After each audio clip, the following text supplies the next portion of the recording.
Everyone, welcome to Mentee Academy. जैसे कि हम इकोनॉमिक्स अपना स्टार्ट कर चुके हैं, तो आज आपके सामने ये मैं लेकर आई हूँ सेकंड पार्ट, जहाँ पे हम कुछ और कंसेप्ट देखेंगे इकोनॉमिक्स के। आइए स्टार्ट करते हैं। ये हमने लास्ट लेसन में एक बार रिवाइज कर लेते हैं कि हमने क्या क्या देखा। ये हमारा एक ब्रॉड प्लान था कि हम किस तरह से इकोनॉमी को आगे कवर करेंगे। हमने ये चीज़ देखी कि इकोनॉमिक्स को किस तरह से डिफाइन किया जाता है, हमारे जो रिसोर्सेस हैं उनको कैसे समझा जाता है और वो कैसे हमारी चॉइसेस को इफ़ेक्ट करते हैं, और लोगों की जो अवेयरनेस है हमारी ट्रेड को लेकर, सप्लाई डिमांड को लेकर और रियल वर्ल्ड इश्यूज़ पे भी हम बात करेंगे। हमने इकोनॉमिक्स का जैसे कि मैंने आपको बताया था, जैसे कि अब आपको इकोनॉमिक्स जब भी आप सुनो तो आपके दिमाग में क्या पहला क्वेश्चन आना चाहिए कि what to produce, second for whom to produce, and second how to produce. That means production, distribution और consumption. अब हमने ये भी देखा था कि क्यों इम्पॉर्टेंट है हमारे लिए एक इकोनॉमिक्स को समझना, कि इकोनॉमिक्स हमें फ्यूचर आउटकम्स में डिसीजंस लेने में कैसे हम अपनी रिसोर्स कंजम्पशन को एफिशिएंटली यूज़ कर सकते हैं। इसलिए हमारा इकोनॉमी के बारे जानना बहुत ही इम्पॉर्टेंट है। अब आज हम देखेंगे कुछ ऐसे कंसेप्ट जो कि यूपीएससी बहुत सवाल जिन पे पूछता है। तो ये ब्रॉड प्लान ऐसा रहेगा। सबसे पहले हम उन टर्म्स को कवर करेंगे जो प्रीवियस ईयर क्वेश्चन में यूपीएससी ने बार बार पूछी है। उसके बाद हम इकोनॉमी को एक प्रॉपरली चैप्टर वाइज कवर करेंगे and I tell you the book कि साथ साथ में इन वीडियोस के साथ आपको कौन सी बुक या कौन से नोट्स रेफर करने हैं, तो आपका एक वन स्टॉप सोल्यूशन बन जाएगा कि इकोनॉमिक्स के लिए अब आपको कहीं और जाने की ज़रूरत नहीं है। पहला है मैक्रो इकोनॉमिक्स और माइक्रो इकोनॉमिक्स। अब मैक्रो सुन के आपको क्या दिमाग में आता है? Macro that means a large scale, और माइक्रो मतलब छोटे स्केल पे बात हो रही है। तो अगर हम इकोनॉमिक्स को कुछ ज़्यादा स्केल पे, मतलब कि अगर हम वर्ल्ड या अगर हम इंडिया की बात करें, अगर हम उस पे देखते हैं तो हम बोलते हैं मैक्रो इकोनॉमिक्स की बात हो रही है। माइक्रो इकोनॉमिक्स होता है अगर हम छोटे स्केल पे बात कर रहे हैं। अब दो मेजर फील्ड किस तरह से हम इसको अप्लाई करते हैं अपनी डेली लाइफ में। बेसिकली मैक्रो इकोनॉमिक्स होते हैं कि आप नेशनल स्केल पे आप बात करते हो, आप एज अ होल इकोनॉमी को देखते हो कि नेशन की क्या आउटपुट है, वहाँ पे अनएम्प्लॉयमेंट कैसा है, इन्फ्लेशन, इंटरेस्ट रेट, गवर्नमेंट किस तरह से स्पेंड कर रही है, ग्रोथ किस तरह से चल रही है। ये सब मैक्रो इकोनॉमिक्स के एग्जाम्पल हैं। माइक्रो इकोनॉमिक्स कैसे होते हैं? जैसे हम और आप लोगों, जैसे कि हम कंज्यूमर्स, जो वर्कर्स और जो फर्म्स कैसे इंटरेक्ट करती है आउटकम्स को जनरेट करने के लिए बिजनेस और इंडिविजुअल लेवल पर। जैसे कि मान लीजिए अब एक लोकल बेकरी है, एक लेमन लैंग्वेज में ही मैंने आपके सामने एग्जाम्पल लिया है कि एक लोकल बेकरी है जो कि डिसाइड करेगी कि क्या उसको गुड्स बेचने हैं, और आप जो लोग हैं उस हिसाब से उसको वो गुड्स बेचने हैं, तो वो प्रोडक्ट्स के बारे सोचेगा और वो वही प्रोडक्ट्स अपनी बेकरी में रखेगा। नेक्स्ट अब आता है स्कार्सिटी और अपॉर्चुनिटी कॉस्ट। जैसे कि मैंने आपको इकोनॉमिक्स में हमने 3 देखे थे ना, प्रोडक्शन, डिस्ट्रीब्यूशन और कंजम्पशन। ये हमेशा याद रखना, ये जो 3 एक वर्ड्स हैं, इन्हीं वर्ड्स के ऊपर आप देखोगे कि इन्हीं वर्ड्स के ऊपर ही सारी जो इकोनॉमी है वो हमारी बेस्ड है। अब होती है स्कार्सिटी, मतलब किसी चीज़ की कमी होना। तो स्कार्सिटी भी एक की कंसेप्ट है स्कार्सिटी इकोनॉमिक्स में। देखो, आपको भी चीज़ें चाहिए, मतलब मान लीजिए आपको चीज़ें चाहिए, ठीक है। अब मान लो रॉ मटेरियल है, रिसोर्सेस है। मान लो अब सबसे एक एग्जांपल लेते हैं, आप यूपीएससी की तैयारी कर रहे हो। अब आपको इसके लिए क्या क्या चाहिए? आपको बुक्स चाहिए, आपको नोट्स बनाने के लिए आपको पेन, कॉपी, पेपर, सब कुछ ये सब चाहिए। अगर आप डिजिटल बना रहे हो तो आपको रिसोर्सेस ही है जो कि आपको किस में नोट्स बनाने हैं। तो ये आपकी तरह आपके रॉ मटेरियल्स हो गए। तो अब क्या करते हैं हम इन चीज़ों को हम आगे अपना आउटपुट में हम लेकर जाते हैं। तो स्कार्सिटी मतलब कि एक आइडिया है, जैसे आपने डिमांड करी कोई भी गुड या सर्विस जो कि अवेलेबल इतनी नहीं है। अब देखो, हम सबकी अनलिमिटेड एक टेलो नीड्स है, अनलिमिटेड वांट है, लेकिन लिमिटेड रिसोर्सेस है हमारे पास। वो सारे रिसोर्सेस अनलिमिटेड वांट्स को पूरा नहीं कर सकते। तो स्कार्सिटी हमें हेल्प करती है या फोर्स करती है हमें चॉइसेस करने में कि क्या हमें वही चूज़ करना है जो सबसे ज़्यादा बेनिफिशियल है।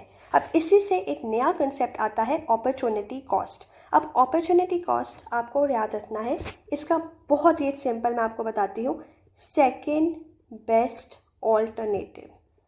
ठीक है, मतलब ये याद रखना अपॉर्चुनिटी कॉस्ट जहाँ भी यूज़ होता है। तो इसका अगर और मैं आपको एक सिंपलीफाई एग्जांपल देती हूँ। अब मान लीजिए जैसे अब आप ये वीडियो देख रहे हो, ठीक है। अब आप ये वीडियो देख रहे हो, अब आपके पास मान लो दो ऑप्शन थे, दो चॉइसेस थी। पहला आपके पास ये था कि आप बाहर जाओ और कोई मूवी देख लो या शॉपिंग पे चले जाओ, कुछ भी कर सकते हो आप। सेकंड ऑप्शन आपके पास था कि आप ये वीडियो अभी आप देख रहे हो इकोनॉमिक्स समझने के लिए, क्योंकि आपका यूपीएससी एग्ज़ाम है। अब आपने दोनों में से चॉइस करी ना। अगर आप ये वीडियो देख रहे हो दैट मीन्स आपने ये फर्स्ट जो आपके पास ऑप्शन था आपने उसको लेट गो कर दिया, आपने वो नहीं चूज़ करा। तो सेकंड बेस्ट जो आपके पास ऑल्टरनेटिव था आपने वो चूज़ करा। तो अपॉर्चुनिटी कॉस्ट पे यही होती है जब आप एक प्रोडक्ट के ऊपर दूसरा प्रोडक्ट चूज़ करते हो, जब आप डिसीजन लेते हो कि एक को नहीं दूसरे को हमने लेना है। मतलब देखो, हम सब कुछ तो नहीं देख सकते। मन तो आपका होगा कि मैं मूवी भी देखा हूँ, मैं ये वाली वीडियो भी देख लूँ, मैं इकोनॉमिक्स भी कवर कर लूँ, पर दोनों चीज़ें नहीं हो सकती है। इसलिए हमें वो एक बार बेनिफिट और कॉस्ट दोनों ऑप्शन के देखकर हमें डिसाइड करना होता है। वही अपॉर्चुनिटी कॉस्ट है जो कि हमें थिंग्स नहीं करनी है या आपका नहीं मन था ये देखने का, बट एक यूपीएससी एग्जाम के कारण आपको अपीयर होना है तो इकोनॉमिक्स करना होगा, इसलिए आप आज आप यहाँ पर हो। तो ये एक बेसिक एक बहुत सिंपल लैंग्वेज में एग्जाम्पल था अपॉर्चुनिटी कॉस्ट का। अब आते हैं सप्लाई एंड डिमांड। अब हमने ये तो देख लिया कि चीज़ें तो है कम, अब हमें चीज़ें चाहिए ज़्यादा, मतलब सप्लाई और डिमांड। दैट मीन्स डिमांड कि आपको कितनी क्वांटिटी चाहिए किसी प्रोडक्ट या सर्विस की जो कि आपको चाहिए। सप्लाई मतलब कि मार्केट आपको कितना दे सकती है। अब यहाँ पे ये कंसेप्ट आता है लॉ ऑफ डिमांड। ये रियल लाइफ में बहुत ज़्यादा मार्केट में या कह लो इकोनॉमिक्स में बहुत प्रैक्टिकल एग्जाम्पल है। लॉ ऑफ डिमांड हमें ये बताता है, हमें ये कहता है कि जो हमारे सारे फैक्टर्स को अगर हम इक्वल करते, अगर किसी ये गलत है प्राइस, अगर किसी गुड का प्राइस ज़्यादा होगा तो लोग उसकी कम डिमांड करेंगे, ये आपको भी पता होगा। नेक्स्ट है अपॉर्चुनिटी कॉस्ट, जैसे कि मैंने आपको बताया सेकेंड बेस्ट ऑल्टरनेटिव। तो लॉ ऑफ डिमांड हमने देख लिया। आपको बस इतना याद रखना है कि अगर किसी गुड का प्राइस ज़्यादा होगा तो लोग कम डिमांड करेंगे उस चीज़ का। तो ये है डिमांड। जैसा कि अब हमने डिमांड भी देख लिया है, अब हम देखेंगे कुछ और ऐसी टर्म जो प्रीवियस क्वेश्चन में पूछी गई है। तो नेक्स्ट आती है law of supply. Law of supply का डिमांड या रूल एक ऐसा है कि अगर तो आप जो भी क्वांटिटी या गुड जो भी आप करते हो, अगर उसका प्राइस ज़्यादा है उतने ही क्वांटिटी सप्लाई होगी, मतलब higher the price higher the quantity. तो ये दोनों एक ही सेम डायरेक्शन में ही इसका जो एक रेशियो है वो सेम चलता है। अब नेक्स्ट देखते हैं सब्स्टिट्यूट एंड कॉम्प्लीमेंट्री गुड। अब देखिए सबसे एक इसको भी एक बड़ी इजी लैंग्वेज में समझते हैं। सब्स्टिट्यूशन मतलब किसी जगह उसको रिप्लेस करना, और कॉम्प्लीमेंट्री मतलब जो एक के साथ एक आप एज अ कॉम्प्लीमेंट्री दोनों आपस में एक साथ में लेते हो। तो अगर हम सब्स्टिट्यूट की बात करें तो गुड्स जो एक दूसरे के रिप्लेसमेंट के तौर पे हम कह सकते हैं यूज़ किए जाते हैं, उनको सब्स्टिट्यूट गुड्स बोलते हैं। जैसे कि टी या कॉफ़ी। अब अगर कोई टी पीता होगा, दूसरा कोई हो सकता है जो कॉफ़ी पीता होगा।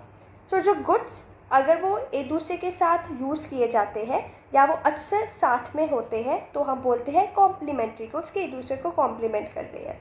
तो जैसे कि ब्लेड और रेज़र। रेज़र के बिना, अगर रेज़र के बिना ब्लेड का भी कुछ नहीं, और ब्लेड के बिना रेज़र का भी इट्स नॉट मच यूज़। तो ये एक एग्जांपल हो गया सब्स्टिट्यूट और कॉम्प्लीमेंट्री गुड्स का। अब आते हैं हम नेक्स्ट चीज़ पे।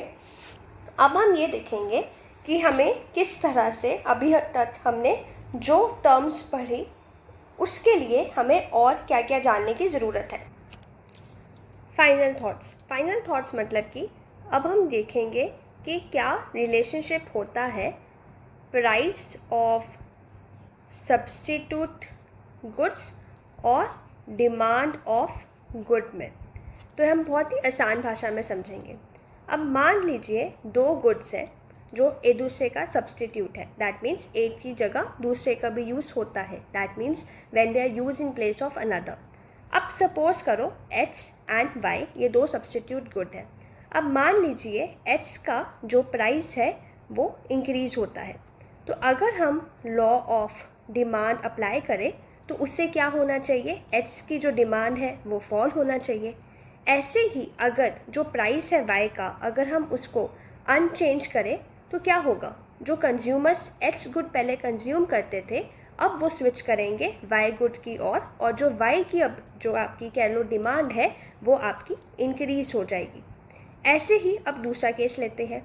मान लीजिए अब जो प्राइस है एच का वो फॉल करता है। अगर वो फॉल करता है तो जो डिमांड है एच की वो आपकी इंक्रीज़ कर जाएगी। अगर हम मानते हैं कि जो वाई है वो अभी भी सेम है तो कंज्यूमर्स क्या करेंगे, अपनी जो कंजम्पशन है वो अपनी स्विच करेंगे एच की, और जो डिमांड है वाई की वो अब फॉल हो जाएगी। That's is H and Y substitute है। अगर एच का प्राइस आपका इंक्रीज़ होगा तो उससे आपकी डिमांड हमारी वाई की इंक्रीज़ होगी, और जो फॉल इन प्राइस एच का है उससे हमारा एक फॉल इन प्राइस वाई को देखने को मिलेगा। मतलब डायरेक्ट रिलेशनशिप होगा price of good for demand for substitute good. Next हम देते हैं, अब आते हैं कॉम्प्लीमेंट्री के ऊपर। इन्फ्लेशन से पहले अब हमने सब्सटीट्यूट के बारे जब देखा तो पहला आता है complementary goods. Sorry for my handwriting, ये मैंने अभी स्विच करा है इस पे आपके लिए वीडियोस बनाना, तो अभी थोड़ा सा I am getting used to that. तो कॉम्प्लीमेंट्री गुड्स में अब इसमें और डिमांड में क्या होगा, अब इसमें भी एग्जांपल लेते हैं। मान लीजिए एच और वाई दो गुड्स हैं, ठीक है। अब मान लीजिए प्राइस है जो एच का वो आपका राइज होता है। अगर हम लॉ ऑफ डिमांड लगाए तो इससे क्या होगा, आपका जो डिमांड है एच की वो आपकी फॉल हो जाएगी। अगर एच एंड वाई को दोनों को हम साथ में यूज़ करें तो जो डिमांड है वाई की वो भी आपकी फॉल ही होगी। अब जैसे कि हम देखेंगे जो प्राइस है एच का, अगर हम उसको कम करते हैं तो हमें डिमांड हमें देखने को मिलेगी एच की ज़्यादा, क्योंकि एच एंड वाई ऐसे गुड्स हैं जो एक साथ चलते हैं, एक साथ ही उनका काम होगा। अब हम आते हैं इन्फ्लेशन के ऊपर। तो इन्फ्लेशन क्या होता है, देखिए इन्फ्लेशन होता है जब प्राइस का इंक्रीज होना, गुड्स और सर्विसेज जो भी हम ऑफर करते हैं या हम कंज्यूम करते हैं। सो inflation rate is the rate of growth of general overall price का जो इंक्रीज होता है of goods and services. Next आता है स्टैग इन्फ्लेशन। अब एक ये भी इन्फ्लेशन के साथ ही कंसेप्ट है। ये ऐसी सिचुएशन होती है जब जो लो जीडीपी होता है वो अकम्पनी किया जाता है बाय हाई इन्फ्लेशन।